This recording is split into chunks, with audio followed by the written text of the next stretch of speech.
You did challenge Mark Zuckerberg today when he testified.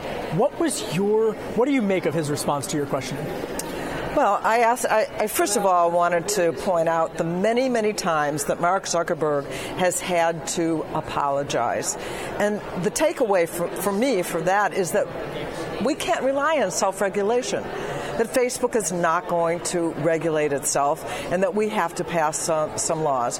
But I certainly wanted to know, for example, why don't we have the same rights and the same rules as Europe is about to have on May 25th?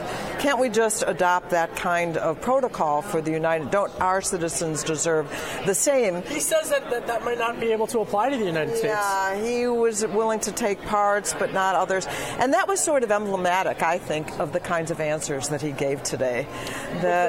With regards to some other of the regulations, other objects, in addition to what the Europeans are implementing, terms of agreement has been another contentious point, that Facebook isn't really suggesting to users who sign up how their data is being stored and collected. What is the timetable for legislation to get accomplished, if any at all? Well, what I heard today from the Republicans is they don't want that. You know, it was kind of a circus, right? There were wall-to-wall cameras, a superstar CEO, young CEO sitting there. They liked to ask their questions, and it was a great performance.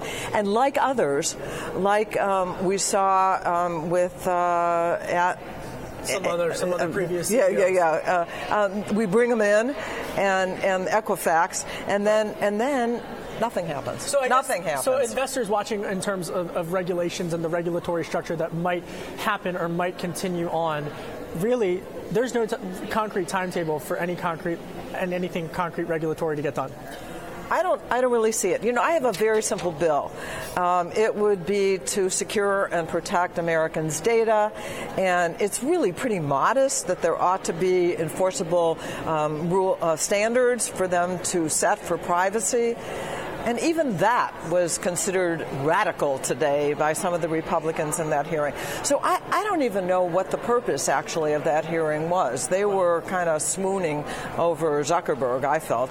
Well, so, Congresswoman, you're also a member of the Budget Committee, and earlier today, House Speaker Paul Ryan saying he's not going to be seeking re-election. What do you make in terms of the recent budgetary score that we just got, and the impact that could have on a lame duck speaker?